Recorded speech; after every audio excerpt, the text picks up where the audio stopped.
Hello दोस्तों, कैसे हैं आप लोग। आशा करता हूं आप सभी अच्छे होंगे और आप लोग अपनी तैयारी में जुड़े हुए होंगे। जानता हूं आप लोग लंबे समय से रेलवे में ग्रुप डी 2024 भर्ती 2024 वैकेंसी का इंतज़ार कर रहे हैं। तो अब आपको ज़्यादा इंतज़ार नहीं करना पड़ेगा। वैकेंसी का नोटिफिकेशन जल्द आने वाली है। आप लोग जल्द ही अपना फॉर्म अप्लाई कर सकते हैं। लेकिन 2024 में जो वैकेंसी आ रही है, इसमें सबसे बड़ा जो सवाल है कि कितनी वैकेंसी आएगी। लगभग 5 साल के बाद ये वैकेंसी आने वाली है। इससे पहले 2019 में आई थी और अब जाकर के 2024 में आ रही है। 2024 में दूसरा सबसे बड़ा ये सवाल है कि एलिजिबिलिटी क्राइटेरिया, योग्यता क्या मांगी जाएगी। क्या जो सिंपली 10th 12th या ग्रेजुएशन कर रखे हैं वो फॉर्म अप्लाई कर पाएंगे, या जिन्होंने अप्रेंटिसशिप या आईटीआई कर रखा है वही फॉर्म अप्लाई कर पाएंगे। बात करेंगे कि इस बार का एग्ज़ाम का पैटर्न क्या रहेगा, क्या सिलेबस है और फिजिकल एफिशिएंसी टेस्ट का क्राइटेरिया क्या है, और जब आप लोग ज्वाइन करेंगे तो आपको इनिशियल में ही कितनी सैलरी बनेगी। तो यदि आप लोग अपना फॉर्म अप्लाई करने वाले हैं तो ये वीडियो आपके लिए काफ़ी इंपॉर्टेंट है। पूरे वीडियो को आपको ध्यान से देखना है। और यदि आप लोग जैसिंग क्लासेस पे पहली बार आए हैं या अभी तक भी सब्सक्राइब नहीं किए हैं तो कर लीजिए, ताकि जो भी रेलवे के आगे के अपडेट हो उसकी सही और ऑफिशियल जानकारी आपको रेलवे एम्प्लॉय के द्वारा मिलती रहे। क्योंकि मेरा सिलेक्शन रेलवे में 2019 की ही वैकेंसी से हो चुका है।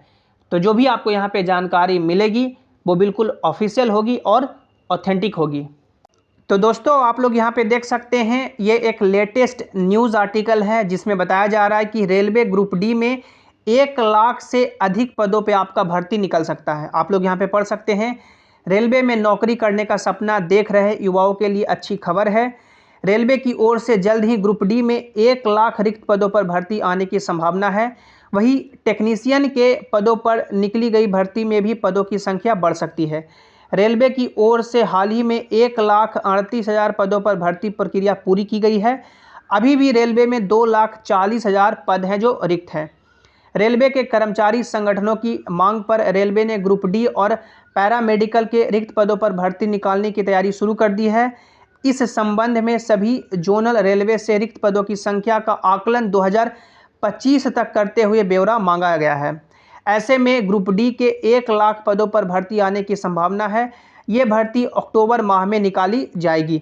रेलवे पहले पैरामेडिकल के रिक्त पदों पर भर्ती निकालने की तैयारी में नहीं थी। रेलवे इन रिक्त पदों को संविदा पर कर्मचारी को लेने की मन बना चुकी थी, लेकिन फिर मान्यता प्राप्त संगठनों के दबाव के बाद अब पैरामेडिकल के रिक्त पदों पर भी भर्ती निकालने की तैयारी है। माना जा रहा है कि इसमें भी 5,000 से अधिक पैरा यानी कि पदों पर भर्ती आ सकती है। वहीं हाल ही में सहायक लोको पायलट भर्ती में पदों की संख्या बढ़ने के बाद टेक्नीशियन भर्ती में भी पदों की संख्या बढ़ सकती है। इस संबंध में भी रेलवे ने सभी जोन से रिक्त पदों का रिव्यू मांगा है। माना जा रहा है कि जल्द ही टेक्नीशियन की जो भर्ती 9,144 पदों पर आई थी वो बढ़कर के 30,000 से प्लस भी हो सकती है। तो ये लेटेस्ट न्यूज़ है जिसमें बताया गया है कि आगे आने वाले समय में ग्रुप डी में लगभग 1 लाख से ज़्यादा वैकेंसी आएगी। पैरामेडिकल कैटेगरी की वैकेंसी आएगी, एएलपी की वैकेंसी बढ़ चुकी है और टेक्नीशियन की वैकेंसी जो 9,144 है वो भी बढ़ करके लगभग 30,000 के आसपास पहुंच जाएगी। इसके अलावा आप लोग देख सकते हैं, ये बिजनेस स्टैंडर्ड का लेटेस्ट न्यूज़ है जिसमें बताया जा रहा है कि रेलवे में लगभग 2,74,000 पोस्ट है जो वैकेंट है और सेफ्टी कैटेगरी में लगभग 1,70,000 से ज़्यादा पोस्ट है जो वैकेंट है। ये आरटीआई का रिप्लाई है। इसके अलावा जो ऑल इंडिया रेलवे फेडरेशन के चीफ हैं उन्होंने भी कहा है कि रेलवे में लगभग 1 लाख से ज़्यादा ही वैकेंसी आपको देखने को मिलेगी। अब वैकेंसी कब आएगी तो आप लोग यहाँ पे देख सकते हैं, government of India ministry of railway का ये ऑफिशियल टेंटेटिव एनुअल कैलेंडर है और इस एनुअल कैलेंडर के अकॉर्डिंग एएलपी की वैकेंसी समय पे आई, टेक्नीशियन की वैकेंसी समय पे आई। आगे आने वाले समय में एनटीपीसी, जूनियर इंजीनियर और पैरामेडिकल की भी कैटेगरी समय पे आएगी। और आप लोग यहाँ पे देख सकते हैं, अक्टूबर से दिसंबर के बीच में बताया गया है कि लेवल 1 का आप लोग फॉर्म अप्लाई कर सकते हैं। यानी कि आप लोग अक्टूबर 2024 से रेलवे ग्रुप डी 2024 में आप लोग अपना फॉर्म है जो भर सकते हैं। अब सिलेक्शन लेने के लिए जो सबसे मोटिवेशन का काम करती है वो सभी को सैलरी करती है। तो आप लोग यहाँ पे देख सकते हैं, ये मई 2024 का लेटेस्ट सैलरी है। इनका ज्वाइनिंग है जो 11 अक्टूबर 2023 को हुआ है। 2019 की वैकेंसी से। आप लोग यहाँ पे देख सकते हैं जो टोटल सैलरी बना है एक महीने में वो 34,425 रुपये बना है, यानी लगभग 35,000 सैलरी आपको इनिशियल में ही बनेगी। आगे आने वाले समय में खबर यह है कि 8वां वेतन आयोग लागू होगा या बेसिक सैलरी में महंगाई भत्ता को मर्ज कर दिया जाएगा, तो ये सैलरी आपका लगभग जब ज्वाइन करेंगे 2025 तक, तो ये सैलरी आपका लगभग मान सकते हैं 40,000 प्लस ही क्रॉस कर जाएगी। 40,000 प्लस आपका ये सैलरी है जो क्रॉस कर जाएगी। तो डेफिनेटली आप लोग अपनी तैयारी में अच्छे से जुड़े रहें और सिलेक्शन ज़रूर लें। आप लोग यहाँ पे देख सकते हैं ये इस बार का सबसे मान सकते हैं एक कंट्रोवर्शियल सवाल बना हुआ है, कंट्रोवर्शियल मुद्दा बना हुआ है कि एलिजिबिलिटी क्राइटेरिया क्या मांगी जाएगी, योग्यता क्या मांगी जाएगी, एजुकेशनल क्वालिफिकेशन क्या मांगी जाएगी। तो अभी आप लोग गूगल या क्रोम खोलिए और आप लोग गूगल या क्रोम पे सर्च करें RRCWR यानी railway recruitment cell western railway.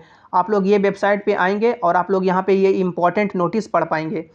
ये इम्पॉर्टेंट नोटिस डाला गया है Indian railway, government of India, ministry of railway की ओर से, जिसमें देख सकते हैं requisite educational qualification for railway jobs in level 1। आप लोग यहाँ पे पूरा नोटिस पढ़ सकते हैं।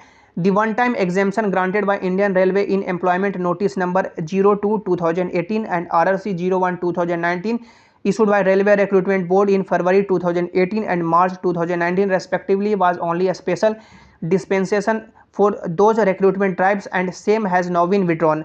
The minimum educational qualification for all future recruitments to be notified after 15th June 2019 in level 1 of the pay matrix in technical department, that is civil engineering, mechanical, electrical and signal and telecom department and catering wing of railway will be 10th pass plus national apprenticeship certificate granted by NAC or 10th pass plus ITI. All aspiring candidate may please note the above and be prepared accordingly.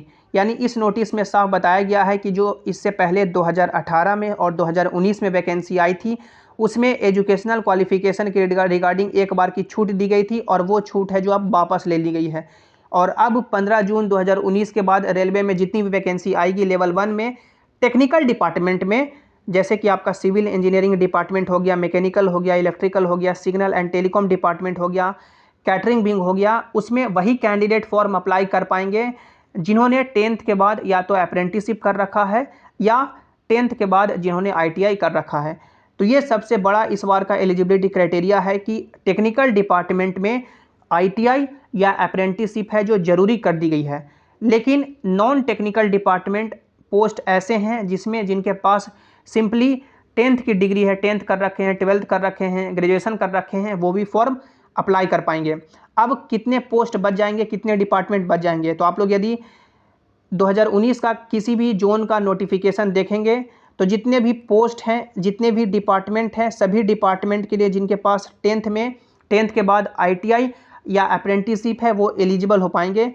लेकिन non technical department यहाँ पे बच जाएंगे store department का, क्योंकि store department की notification में बात नहीं की गई है, ट्रैफिक डिपार्टमेंट की बात नहीं की गई है, और यहाँ पे देख सकते हैं मेडिकल डिपार्टमेंट, यानी 3 डिपार्टमेंट 2019 के नोटिफिकेशन के अकॉर्डिंग बच जाते हैं, जिसमें जिनके पास 10th की डिग्री है, सिंपली 10th पास है, वो भी फॉर्म अप्लाई कर पाएंगे।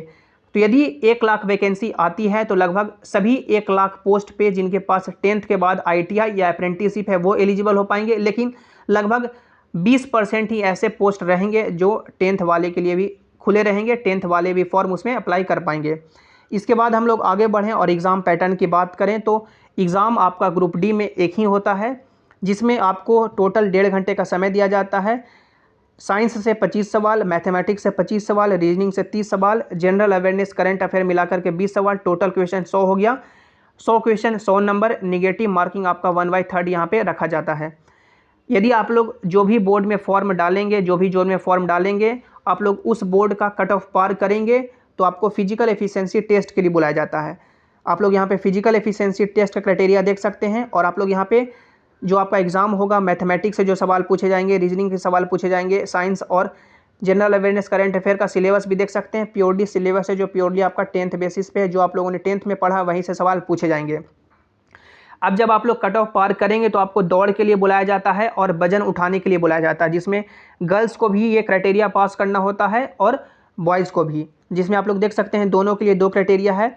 सबसे पहले मेल कैंडिडेट की बात करें तो उनको यानी कि 2 मिनट का समय दिया जाएगा 35 केजी का वजन उठा करके 100 मीटर चलना होगा, और दूसरा है कि 4 मिनट 15 सेकंड में 1 किलोमीटर दौड़ना होगा। उसके बाद फीमेल कैंडिडेट के लिए मान देख सकते हैं 2 मिनट का समय दिया जाएगा, 20 केजी का वजन उठा करके 100 मीटर चलना होता है, और फीमेल कैंडिडेट को 5 मिनट 40 सेकंड दिया जाता है 1 किलोमीटर दौड़ने के लिए। सभी कैंडिडेट को ये दोनों क्राइटेरिया पास करना होता है, इसका कोई नंबर नहीं जुड़ता है मेरिट बनने में। मेरिट आपका इसी 100 क्वेश्चन 100 नंबर से बनेगा, जितना आप लोग इसमें नंबर लाएंगे उसी के बेसिस पे आपका मेरिट तैयार होगा। डॉक्यूमेंट वेरिफिकेशन के लिए लिस्ट आएगा, डॉक्यूमेंट वेरिफिकेशन के लिए बुलाया जाएगा, डॉक्यूमेंट वेरिफिकेशन होगा, उसके बाद मेडिकल होगा, पैनल जारी होगा, डिवीज़न अलॉटमेंट होगा और आपको नौकरी दी जाएगी। तो ये पूरा रिक्रूटमेंट प्रोसेस है। आई होप आप सभी अपनी तैयारी में जुड़े हुए होंगे। जो भी इसके रिगार्डिंग आपके मन में डाउट है आप लोग नीचे कमेंट में ज़रूर पूछिएगा, और सबसे इंपॉर्टेंट आप लोग नीचे कमेंट में ये ज़रूर बताइएगा कि क्या इस बार ITI लागू होना चाहिए या इस बार भी छूट मिलनी चाहिए। सभी इंपॉर्टेंट अपडेट्स के लिए आप लोग इस टेलीग्राम जयसिंह क्लासेस से भी ज्वाइन हो जाएं, ताकि जो भी अपडेट हो, जो भी नोटिस हो, यहाँ पर आपको मिल सके। लिंक आपको नीचे डिस्क्रिप्शन में दे दिया गया है। तब तक आप लोग अपनी तैयारी में जुड़े रहें, हंसते रहिए, मुस्कुराते रहिए, अपना और अपनों का ख्याल रखें। Thanks for watching, have an awesome day.